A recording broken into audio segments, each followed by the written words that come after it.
Hindi naman, Aubrey. Alisin mo to. Ang handa namin, kare-kare sa birthday ni Jermaine. Si Jermaine, 14 years old na. Ate, January 12 ngayon, 2010. 14 years old ka na. Happy birthday. Hindi ka namin nakakalimutan dito. Kaya every year pinapaghanda ka namin.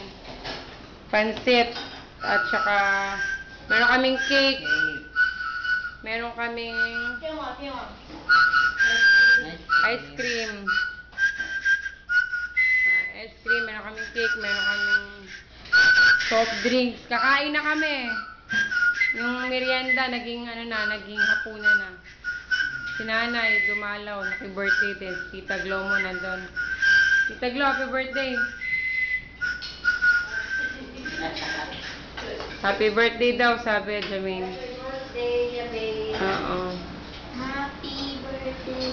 Si Papa, ano message mo, Papa Ernie? Happy birthday. Ayan o. Happy birthday. Happy birthday daw, sabi ni Papa Ernie. Kumakain na siya kasi gutom na eh. Oh. Ako rin, ha? Ate, happy birthday, Aubrey. Mag-ano ka, message ka ate. Happy birthday, ate. Tumingin ka rito. Happy birthday, ate. I wish you more birthdays to come. I love you. Oh, mag-practice ka. Mwah. Kain na kami, Jermaine. Ate, happy birthday. I love you, happy birthday.